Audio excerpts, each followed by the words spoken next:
Hello, ladies and gentlemen, and welcome to your next Cornell Notes and mini lesson as we begin the second part of Unit 2 in American Literature, English 11. As you take your notes, be sure to follow that Cornell Note template. It's going to help you down the road here. And if you have any questions, be sure to reach out to your instructor.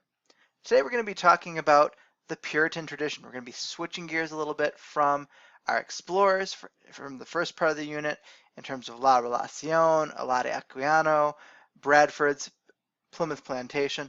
All those items are an important part of that colonist society. But at the same time, we're going to spend the next part of this unit really focusing in on a group that came over for a different reason as well.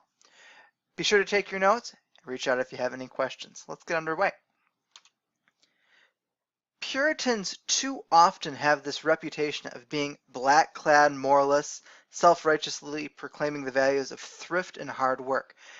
If you remember in preschool when Thanksgiving came around and you would make that quintessential paper hand turkey and that pilgrim, they have that black clad look, like the image that you're seeing on the screen right now. Very drab, very monochromatic in color. According to the American writer and the humorist H.L. Mencken, a Puritan is one who suspects that somewhere someone is having a good time. To call someone a Puritan is usually not a compliment.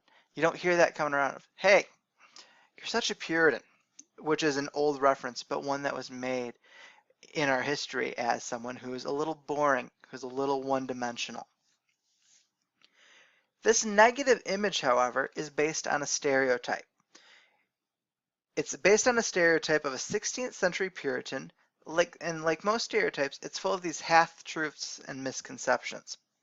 It's true, the Puritans did value hard work and self-sacrifice, but they also honored material success. Wealth was considered to be the reward of a virtuous life. If you worked hard, you got things in return for that work ethic, and it showed your place and your prowess in your community. Puritans, especially the early Pilgrims, they wore severe black clothing because that was all they had. When they came over on the ships from England, they couldn't take everything. So they were stuck with these black clothes. Those who settled the Massachusetts Bay Colony after 1630, however, were better off financially, and they could afford decorative and colorful clothing when they could find it in the colony, that is. So if they could trade, they were able to do that. These Puritans were even known to drink beer and other alcoholic beverages on occasion.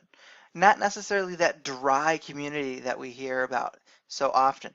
There was additional items that on occasion they would have fun as well. Puritans also valued family life, community service, art, literature, and they were the first in the colonies to establish a printing press, free public grammar schools, public education, and college that would become Harvard University. Now, on the other hand, the Puritans were arrogant in their religious faith, and they were completely intolerant of viewpoints different from their own. Puritans who remained in England participated in a revolution that beheaded a king and toppled him from his throne. That was King Charles I. Those that had come to North America had even freer reign for their beliefs because there wasn't necessarily a system in place already for that. They said, with a supreme confidence and a self-consciousness, they went about setting up their institutions as though not only God was watching, but the whole world as well. John Winthrop, the first governor of the Massachusetts Bay Colony, proclaimed that the eyes of all people are on us. And so it was that in New England during the 1600s, Puritanism gained its fullest and perhaps purest development. Puritan beliefs. The key to the Puritan heart and soul is a religious belief. A brief explanation of a Puritan's basic convictions is threefold. Human beings are inherently evil and so must struggle to overcome their sinful nature. That's that first piece there. This belief in original sin was one of the first things a Puritan child learned. In fact, in Adam's fall, we sinned all is a rhyme that teaches the letter A in that New England primer, that document they used to teach their children. Part 2. Personal salvation depends solely on the grace of God, not on the individual effort. Puritans believed in predestination, the doctrine that only those people who are elected by God are saved and go to heaven. The only way an individual could know that he or she was saved was by directly experiencing God's grace in a religious conversion. Finally, the third part. The Bible is the supreme authority on earth. Puritans argued that the Bible was the sole guide not only in governing the moral and spiritual life, but also in governing the church and society as a whole. Religion has its hand in every part of this culture. One effect of this belief was to make Puritan churches more democratic, organized around their congregations rather than around ruling bishops. On the other hand, it led the Puritans to be more repressive in their political systems and more intolerant of others. For example, they used the Bible to justify their occupation of the land and their use of force against Native Americans. Whosoever therefore resisteth the power, resisteth the ordinance of God, and they that resist shall receive to themselves damnation. From Romans 13:2.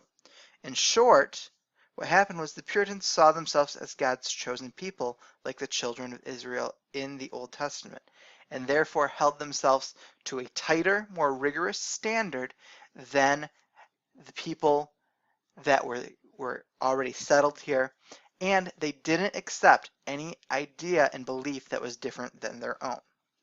So there's this mix of, yes, some of what we know about Puritanism is very, very true, but at the same time, we don't have the whole picture in a lot of cases.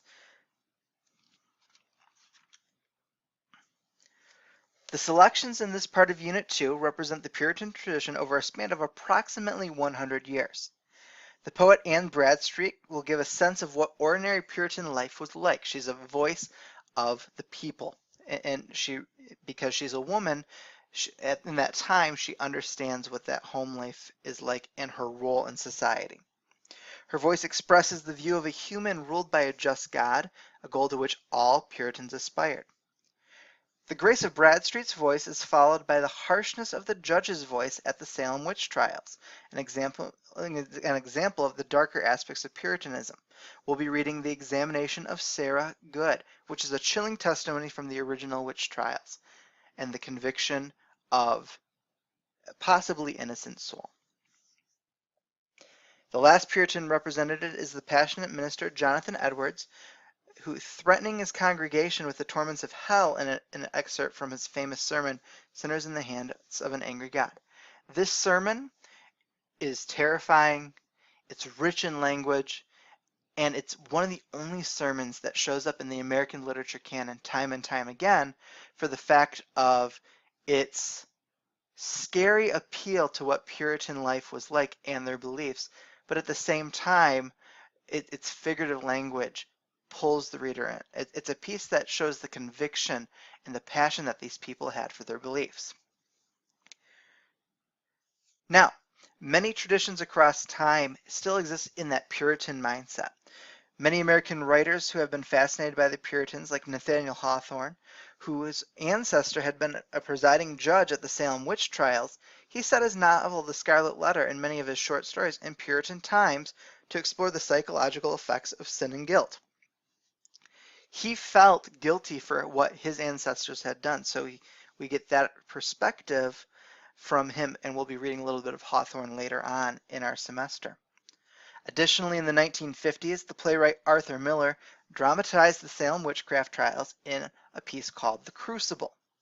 The play was written partly in response to the anti-communist witch hunts of the period, known as McCarthyism, which he was a part of and was brought in for questioning under.